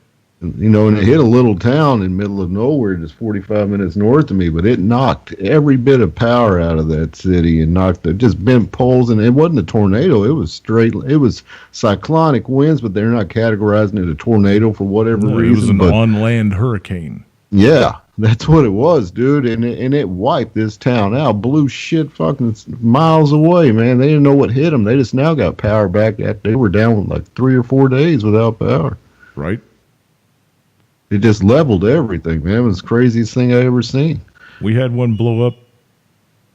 Oh, sorry. There's Mama. You and Lance talk. I'll be back. Alrighty. Then they just had that earthquake out here in Montana, this earlier this week. That. 5.6, that was only 12 hours about west of me. And, I firmly believe that the Yellowstone's getting some life to it. The caldera or whatever it's called. Yeah. I've been reading about that for many, many years, actually. I mean, for at least 4 or 5 years, people have been expecting that to explode in certain places. I mean, I know that used to be big stories, if you remember, how they shut off certain parts of the park because the ground was bubbling and stuff like that. Yep. I don't hear anything about it anymore. I know there was a lady that did a blog. It's just like that slurry thing down in Florida where, that was caving in on that salt mine or whatever it was. Yeah, what happened to this? Exactly. You never hear about it, man. I mean, it just kind of dropped off the... It's one of those big stories. Same with that one, and I was thinking about all the big stories that happened over the last couple of years that just died. Fukushima being one of them. Yeah, and that's still active right now. Exactly, but nobody talks about it. No. And that one in New Mexico, the underground nuclear thing that's leaking, and you'd never hear about it anymore. So what the fuck? I think there's just certain things they know that even if they talk about it, that we're screwed, man. It's things that can't be fixed for whatever reason.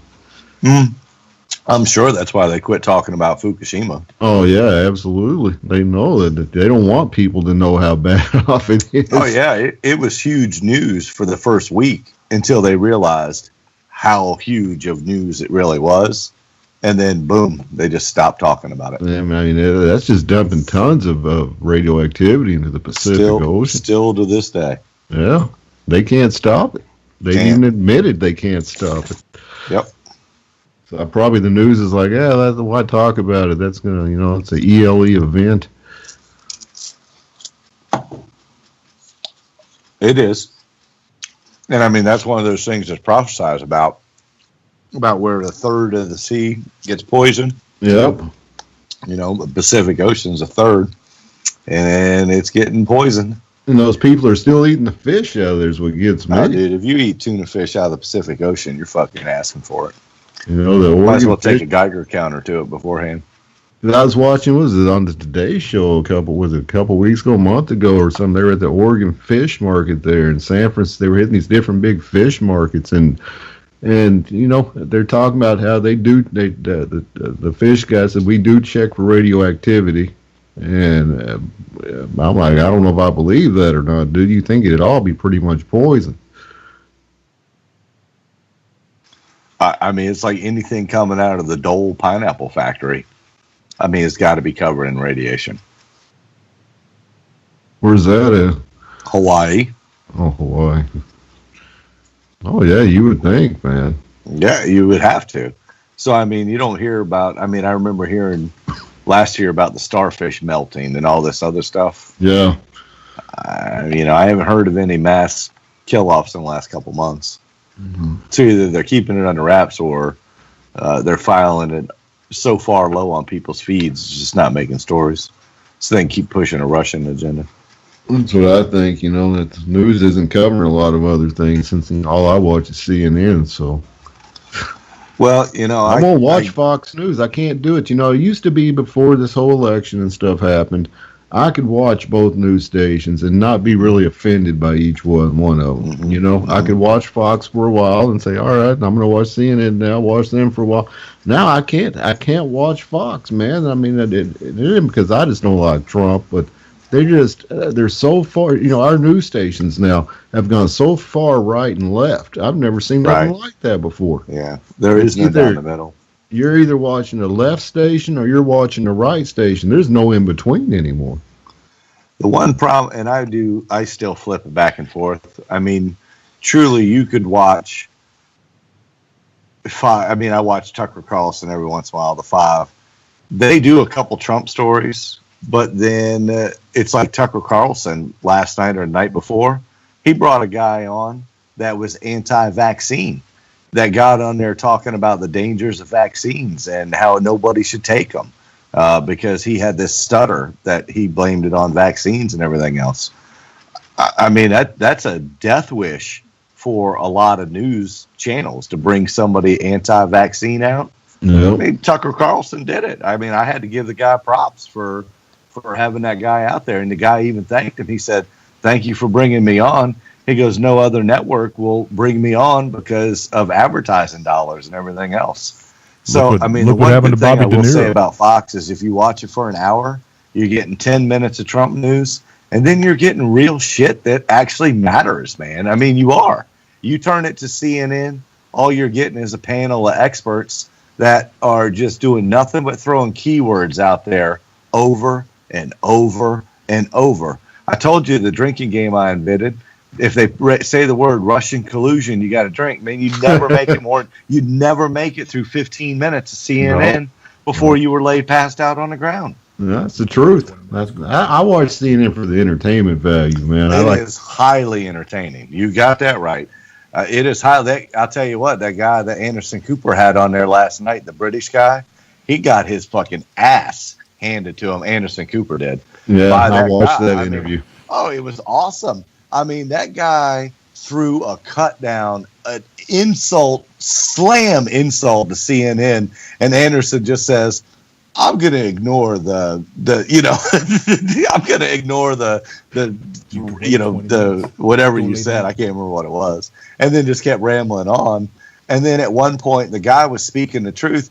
And Anderson, did you see that? He kind of just sat there and put his hand on his chin, put his hand on his chin and was like doing the facial expression like a teenage girl of, "What the fuck are you talking about?" And the guy was speaking nothing but the truth. Nothing but the truth. That's because he takes it like a teenage girl. Well, I wouldn't doubt it. But it was awful. I mean, he got his ass handed to him by this guy yesterday. That's awesome. That's actually awesome. You want to talk about the anti-vaxxers, man. Look what happened to Bobby De Niro. He came out as an anti-vaxxer for about 2 minutes until Hollywood told him to shut the fuck up or lose your career. And then he shut the fuck up. So, and he's got a kid that's affected by it. So there you go, man. I mean, yeah, props to Fox. I think that Tucker Carlson is doing amazing things in place of Bill O'Reilly. Bill O'Reilly was an old hat. He was an old shoe. He stunk. He's a fucking. he's a worthless bag.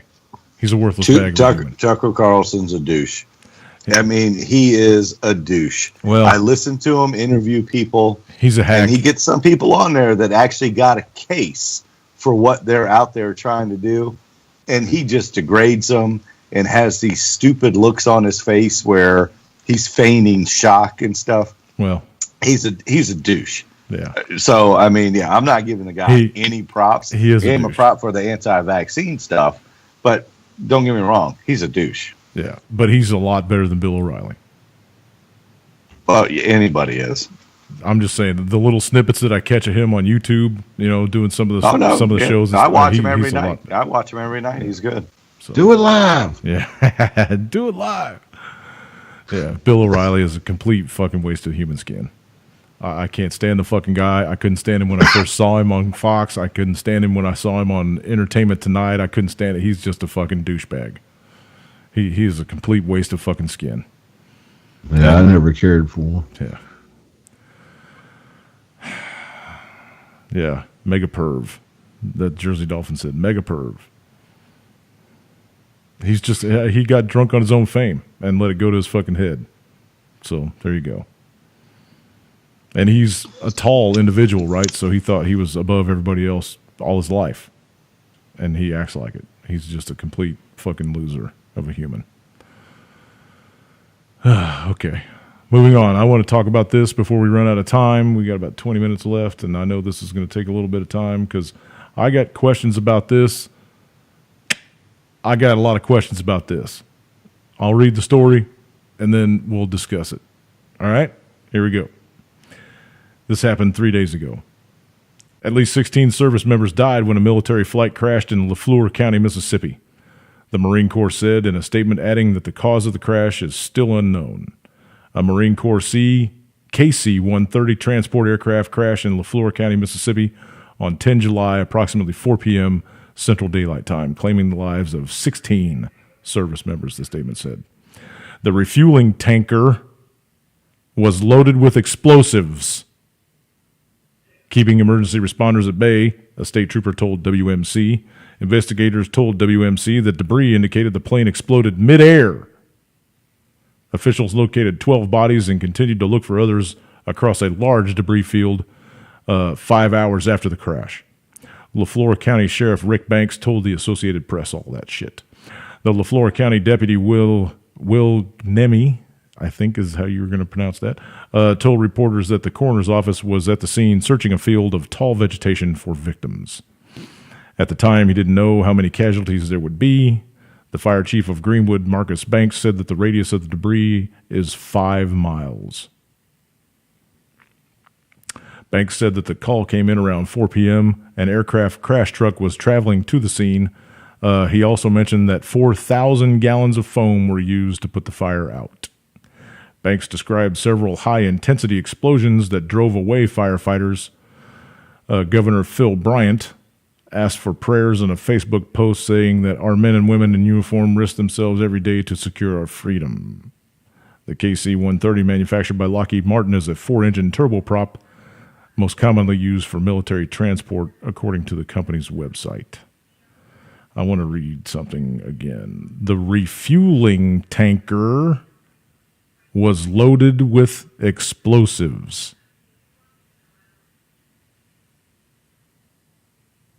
Just thought I'd put some emphasis on those syllables.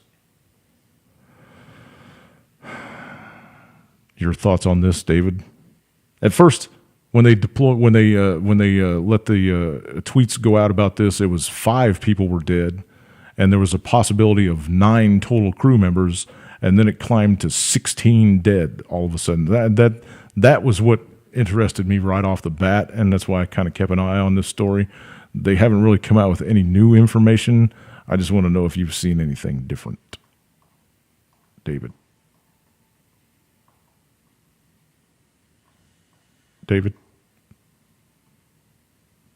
Is the call still on? Lance? What the hell? Doink.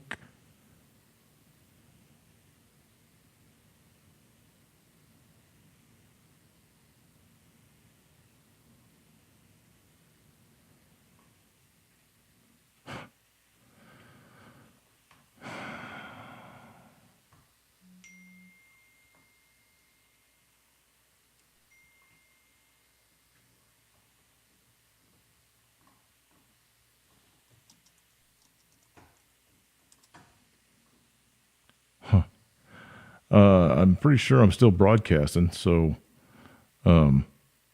yeah. Lance is saying that they got kicked off the call. I wonder why it dropped the call all of a sudden when I'm talking about this story of all things. I'm hanging that up. Okie dokie. I hope I'm still broadcasting. It looks like I'm still broadcasting. Let's see here. I got this connecting thing. It's telling me to try to join the call.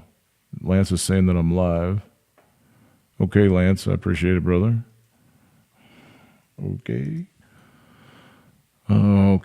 let's try this. I'm going to dump my Skype and I'm going to reload it. Quit. And I'm going to reload my Skype and I'm going to call you guys back. All righty. Here we go.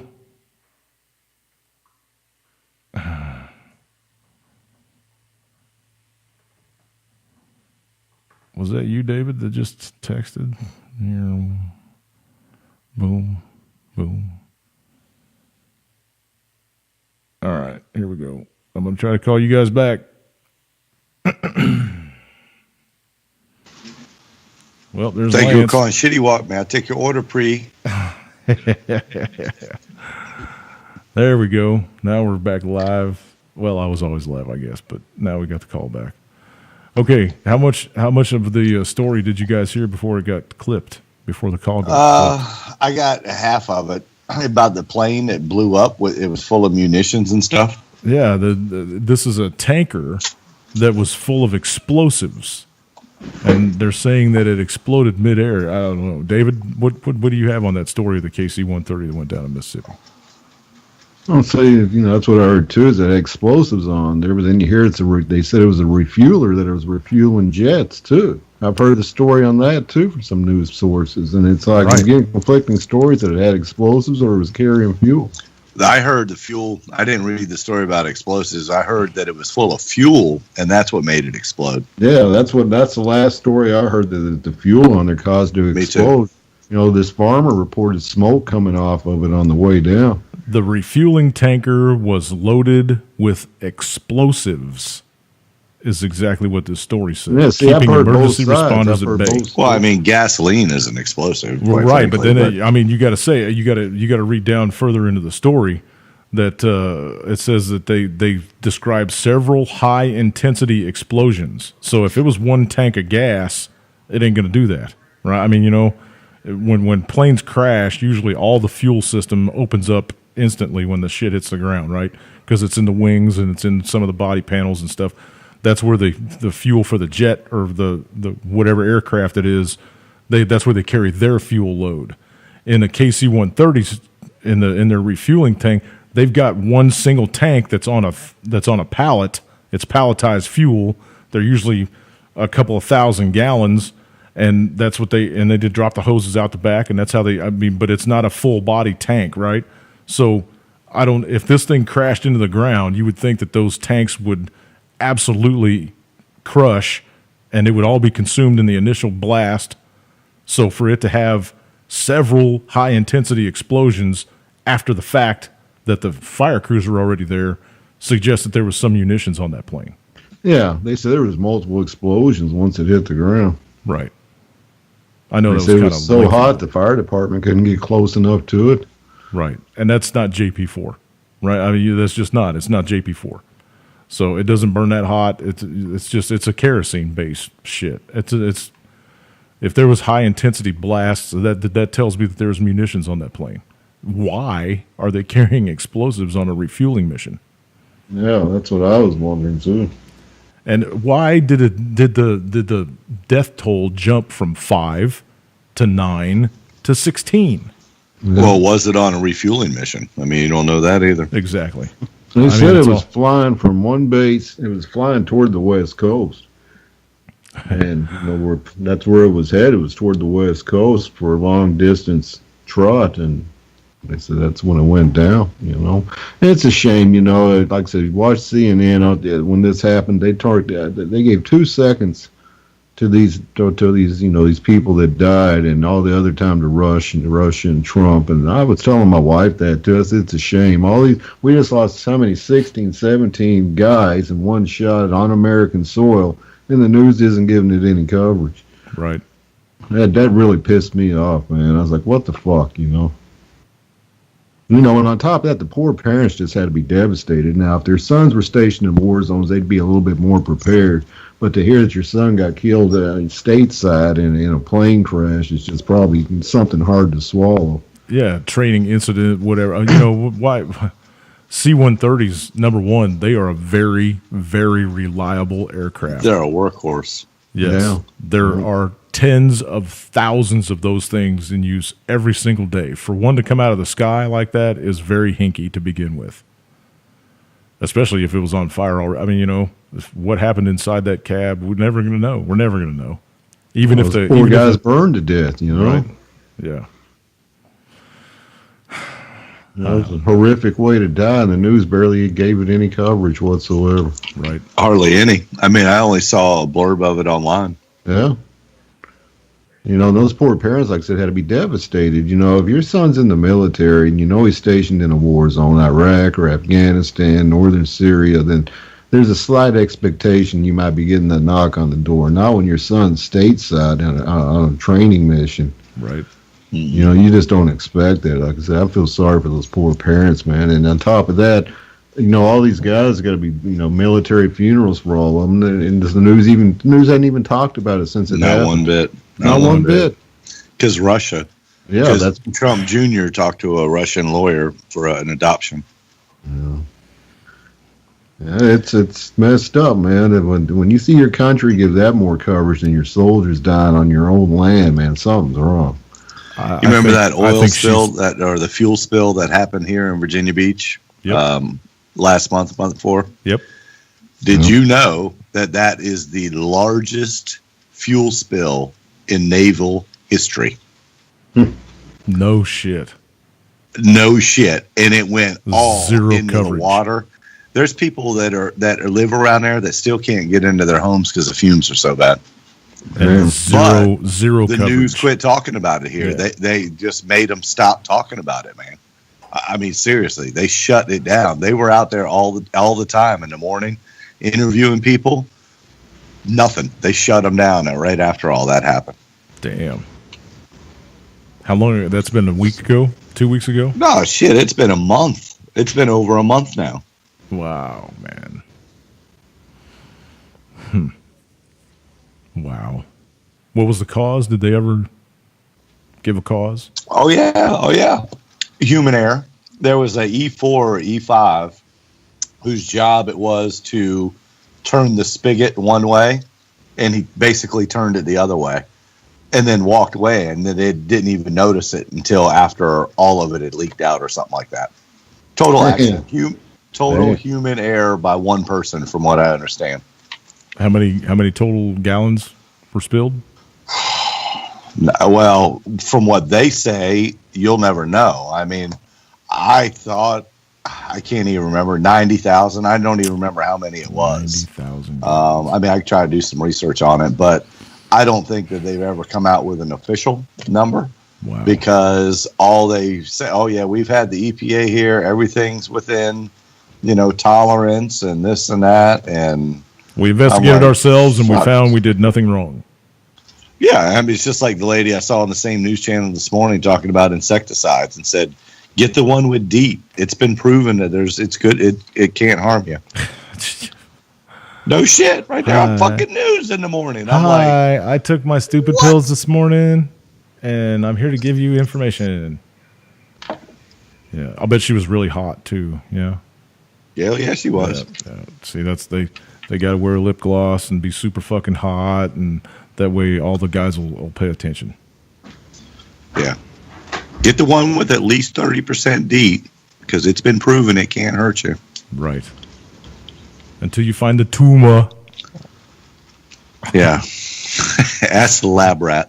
Well, see, they're pushing DEET here in North Dakota and Fargo and stuff because they found some West Nile mosquitoes here already. And oh, God, West Nile. Use as much DEET as you can pour on yourself when you go outside. I'm like, you crazy? Because you'd much rather get cancer than just shit your pants for a couple of days. West Nile. Exactly, man. Yeah, Jesus. I'll take my chances with West Nile, I guess. All right, I want to get this out before the end of the show because you people need to know about this one. This is from the freethoughtproject.com. I hope I got enough sense to get through this thing. I'm pretty tired. Court affirms citizens have the right to defend themselves against police brutality. Everybody pay attention to what I'm about to tell you. They're setting a precedent. Newark, New Jersey. A court case was decided this month by an appellate court in New Jersey which affirmed that citizens are allowed to defend themselves against police brutality. The court's decision involves... Oh, you motherfucker, get out of here. Hate them pop-ups. The court's decision involves the case of Darnell Reed, 33, who was beaten to a bloody pulp by officers during an arrest in 2013, in which he faced multiple charges. A jury found him not guilty on 7 of the 8 charges, the only guilty charge being that of resisting arrest. However, the appellate court ruled last week that Reed was denied a fair trial in that instance, as the jury had not been instructed to consider whether or not Reed had the right to defend himself against police brutality. On April 1st, 2013, Reed was targeted by 2 police officers who claimed they saw him holding a brick of heroin. The officers claimed that Reed ran from them and then resisted when they attempted to bring him in. However, as the court noted, it is likely that the jury found aspects of the testimony of the state's witnesses to be less than credible. Given these circumstances, the evidence of guilt can hardly be characterized as overwhelming. The two officers were identified in court as Louis Weber and Manuel Soto.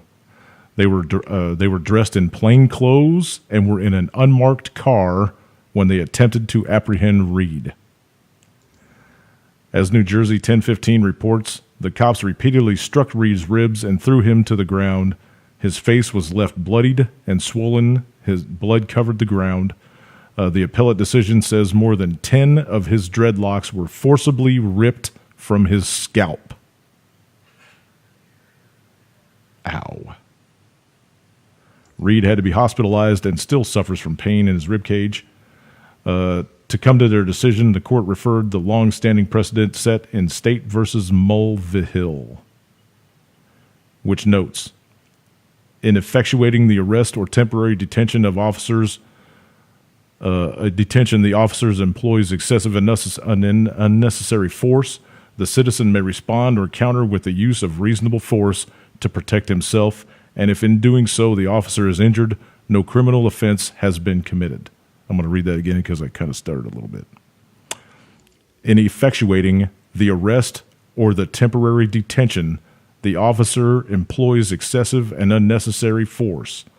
The citizen may respond or counter with the use of reasonable force to protect himself, and if in doing so the officer is injured, no criminal offense has been committed.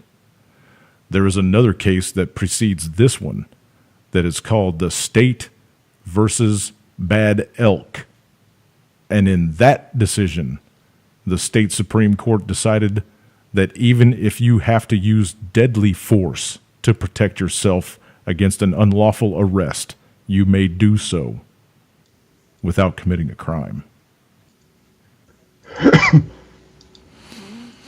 It'd be a hard one to prove in court, though.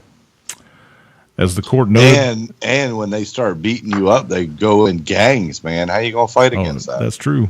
That's true. They don't. Yeah, they're the biggest gang in the United States. Oh yeah, they're pussy. They ain't gonna get you one-on-one, man. They're gonna wait for their gang members to show up. As the court noted, a citizen loses his privilege of self-defense if he knows that he submits to an officer. The officer's excessive use of force will cease. However, the court explained that self-defense instructions to the jury require even if the defense attorney does not require it. Because the officers were found to have used excessive force and severely injured Reed, the court noted that Reed would have been justified in defending himself against his abuse. While his case is not held as a precedent, the court's opinion is not without merit. Self-defense is a natural right when laws are in place that protect incompetent police by removing one's ability to protect oneself simply because the aggressor has a badge and a uniform. This is a human rights violation.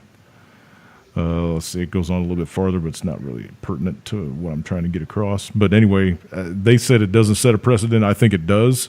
This is a New Jersey State Supreme Court, so I think that they're going to be using this in further cases down the road.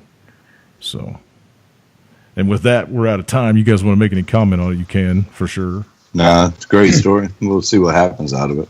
Yeah. All right. Well, I got to tell you, there's some severe weather coming through the Midwest tonight and tomorrow and the next day. So everybody that's in the Midwest, around where I'm at, please watch yourselves and keep yourselves safe with all the weather and stuff.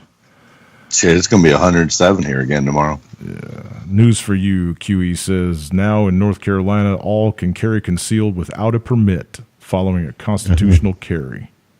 You can carry concealed. August 1st here, we'll be able to constitutionally carry. Well, there's a difference between concealed carry and constitutional carry, though. In a constitutional carry state, you have to display the firearm all the time. Right. For them to be able to. Here's concealed carry. Yeah, for them to be able to carry concealed without a permit, that's a big thing. Yeah, that's what it's going to be here. Well, that's a big thing. You can carry openly or you can hide. That's nice. That's good. Okay, let me get back over here to the control room so I can exit stage left. Pull up this thingy here so I can see what the hell I'm doing. David, thanks for showing up, man. You too, Lance. I appreciate you guys.